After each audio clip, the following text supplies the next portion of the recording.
శుక్లాంబరధరం విష్ణుం శశివర్ణం చతుర్భుజం ప్రసన్నవదనం ధ్యాయే సర్వవిఘ్నోపశాంతయే. ఓం గం గణపతయే నమః. ఓం శ్రీమాత్రే నమః. ఓం శ్రీ గురుభ్యో నమః. మా ఆది ఆశలను చూస్తున్న మీ అందరికీ నా హృదయపూర్వక నమస్కారాలు. ఇప్పుడు మనం జూలై 5th నుండి 11th జూలై 2026 వరకు కూడా 12 రాసుల వారికి ఎలా ఉండబోతుందో తెలుసుకుందాం. ముందుగా ప్లానటరీ పొజిషన్ గురించి ఒక్క నిమిషం తెలుసుకుందాం అండి. కుజుడు వృషభ రాశిలోను, రవి బుధుడు రెట్రోగ్రెషన్ లో ఉంటాడు. రెట్రోగ్రెషన్ అంటే చాలా మంచి ఫలితాలు ఇస్తాడు. రవి బుధులు మిథున రాశిలోను, గురుడు ఎగ్జాల్టేషన్ లో ఆయన కర్కాటకంలోను, శుక్రకేతువులు సింహరాశిలో. శుక్రకేతువులు మంచివాడు కాదు, అంటే శుభఫలితాలు ఇవ్వరు. సింహరాశిలోను, అలాగే రాహు కుంభరాశిలోను, శనేశ్వరుడు మీనరాశిలో ఉన్నారు. ఇప్పుడు వాళ్ళు ఇచ్చే ఫలితాలు ఒక్కొక్కటి తెలుసుకుందామండి. వృశ్చిక రాశి వారికి ఒక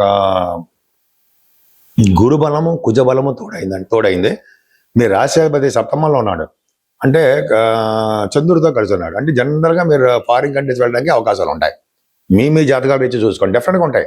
నేను చెప్పేది ఏది కూడా నా సొంత గైతం ఏది ఉండదండి.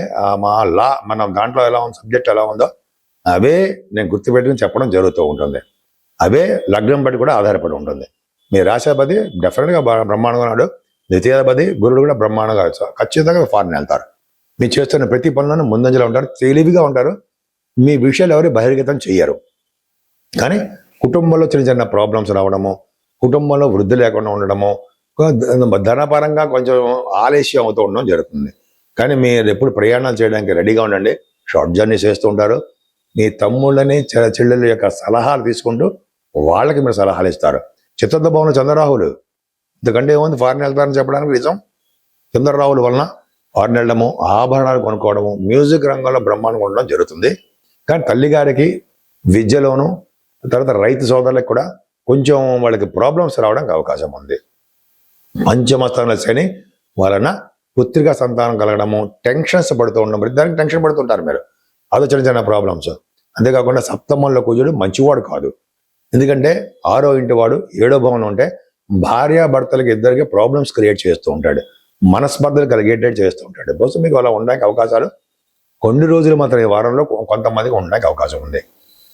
కానీ రవిబుధుల వలన చాలా అదృష్టం అండి. రవిబుధుల వలన జనరల్గా మన లగ్నంలో మన జాతకాల లగ్నాల్లో 8వ స్థానంలో గనక రవిబుధులు ఉన్నారంటే వాడు దీర్ఘాయుషవంతుడై ఉంటాడు. ఆయన చెప్పచ్చు, వాళ్ళు ఎక్కువ కాలం బతుకుతారు.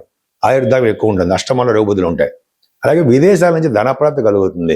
అలాగే గవర్నమెంట్ ద్వారా, అదే అధికారుల ద్వారా మీకు సన్మానాలు జరగడము, గౌరవింపబడము, ఇవన్నీ ఉంటాయండి. ఫారిన్ కరెన్సీ కూడా మీకు ఉండడానికి అవకాశం ఉంది. 8వ స్థానంలో రవిబుధులు గ్రేట్. భాగ్యస్థానంలో గురుడు, ఇంతకంటే ఏం కావాలండి వృశ్చిక రాశి వారికి చెప్పండి, అవునా? అంటే పంచమాధిపతి ద్వితీయాధిపతి భాగ్యస్థానం ఉన్నాడంటే వద్దురా బాబోయ్ అన్న కూడా భగవంతుడు మీకు డబ్బులు ఇస్తూ ఉంటాడు. అంటే మంచి చేస్తూ ఉంటాడు. భాగ్యస్థానం కాబట్టి విదేశ పర్యటన చేస్తూ ఉంటాడు. గురువు గారిని పీఠాధిపతిని కలిసేట్ చేస్తూ వెళ్తారు మీరు. అలాగే మీరు సముద్ర స్థానాలు, గంగా స్థానాలు చేస్తారు. అలాగే గురు ప్రభావం వలన మీకు విద్యా సంస్థల్లో పనిచేసే వారికి, విద్యా సంస్థల్లో బిజినెస్ చేసేవారికి, అలాగే బ్యాంకింగ్ ఫైనాన్స్ రంగంలో ఉన్నవారికి బాగా ధనయోగం కలగడానికి అవకాశం బ్రహ్మాండంగా ఉంది. సప్తమాధిపతి దశమంలో ఉన్నాడు. మీకు చాలా రీజన్స్ ఉన్నాయండి ఫారిన్ కంట్రీస్ వెళ్తారని చెప్పడానికి కోసం. సప్తమాది దశమంలో ఉన్న శుక్రుడు, అందుకంటే ఏం కావాలి, ఫారిన్ వెళ్తారు. కానీ శుక్రుడితో కలిసిన కేతు ఉన్నాడు. సో ఈ కేతు ఉండడం వలన, కేతు అలా ఉండడం, అలాగే దశమాధిపతి కూడా అష్టమంలో ఉన్నాడు. కాబట్టి ఉద్యోగాల్లో ప్రాబ్లమ్స్ క్రియేట్ అవుతూ ఉంటాయి. అంటే దగ్గరకు వచ్చిన ఉద్యోగాలు ఆగిపోతూ ఉండము, ఉద్యోగాలు లేకపోతూ ఉండము, లేకపోతే ఉద్యోగాలు పోవడము, ఉద్యోగాలు రావడం ఆలస్యం అవ్వడం ఏదో జరుగుతూ ఉంటుంది. పెద్ద భయపడాల్సిన అవసరం ఏం లేదు.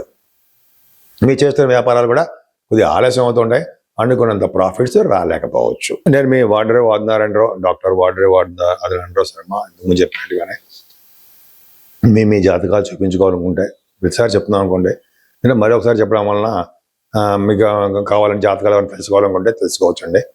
మినిమం హాఫ్ అన్ వరకు చెప్తూ ఉంటాను నేను.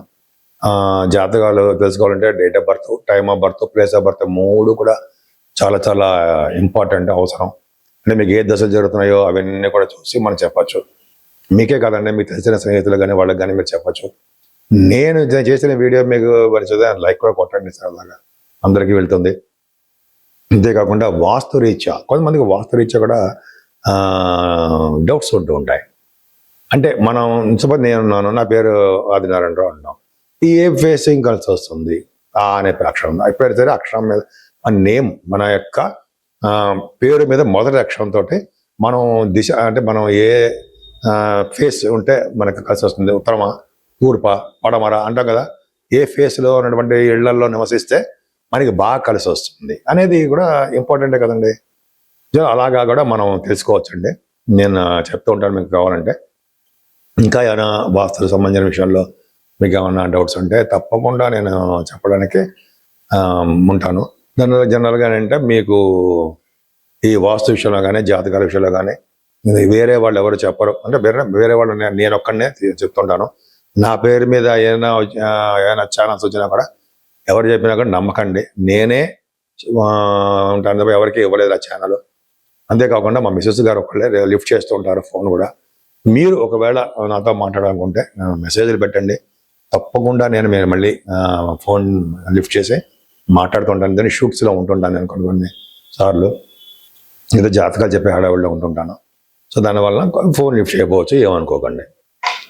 సో ఇప్పుడు మనం 12 రాశుల వారికి, అంటే జూలై నెలలో 5వ తారీఖు నుంచి 11వ తారీఖు వరకు ఇప్పుడు తెలుసుకున్నాం మనం. సో ఈ 12 రాశుల వారికి అసలు రెమెడీస్ ఏంటి, ఏం చేసుకుంటే మనకు అందుబాటులో ఉన్నటువంటి రెమెడీస్ ఏమైనా చేసుకుంటే మంచిదేనండి. జనరల్గా మనకి అందరికీ కూడా శుక్ర ప్రభావం ఉంది, శుక్రకేతుల ప్రభావం. సో ముందుగా అమ్మవారి యొక్క పూజలు చేసుకోవాలండి.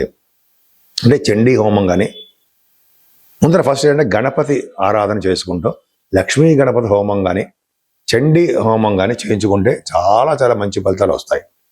ఎందుకంటే ప్రతి పని స్టార్ట్ చేసే ముందర గణపతి ఆరాధన చేసుకుంటాం మనం. కేతు వల్ల కూడా కొంతమందికి ప్రభావం ఉంటుంది. సో గణపతి ఆరాధన చేసుకుంటూ పౌర్ణమి వెళ్ళిన తర్వాత వచ్చేటువంటి చవితి ఉంటుంది సారా, సంకటహర చతుర్థి అంటాం మనం చవితిని. ఆ రోజు కనుక ప్రతి వాళ్ళు అందరూ కూడా రండి ఈ గణపతి ఆరాధన చేసుకోవడం వలన ఎటువంటి ఆటంకాలు లేకుండా, ఎటువంటి ప్రాబ్లమ్స్ లేకుండా, సంకటాలు లేకుండా మనల్ని వినాయకుడు కాపాడుతూ అన్ని విషయాల్లో మనల్ని సక్సెస్ చేస్తూ ఉంటాడు. ఆయన విజయం చేకూరుస్తూ ఉంటాడు. అంటే పెళ్లిళ్ళ విషయంలోనూ, ఇటు ఉద్యోగ విషయంలోనూ, అంటే వివాహాల విషయంలోనూ అన్ని రకాలుగా కాపాడుతాడు. అంతేకాకుండా కుజ ప్రభావం కూడా ఉంది. కుజుడు చాలా మందికి మంచి ప్రభావం ఉండదు. కాబట్టి కుజుడిని, సుబ్రహ్మణ్యేశ్వర స్వామిని ఆరాధన చేయడం వలన, సుబ్రహ్మణ్యేశ్వర స్వామి అష్టోత్తరం చేసుకోవడం వలన ఈ మంచి ప్రభావం, అంటే ఆ కుజుడి యొక్క దోషం తగ్గుతుంది. ఓం శం శరవణ భవాయ నమః, ఓం శం శరవణ భవాయ నమః, ఓం శం శరవణ భవాయ నమః అనే మంత్రాన్ని కూడా మనం 100 నిమిషాలు చేసుకున్నా కూడా చాలు. అలాగే కొంతమందికి అష్టోత్తరం చేసుకుంటూ ఉంటారు, అవన్నీ చేసుకున్న వాళ్ళు కూడా చాలా చాలా అద్భుతమైన ఫలితాలు ఉంటాయి. శని దోషం వల్ల కూడా మనకి కొద్ది దోషాలు ఉంటాయి.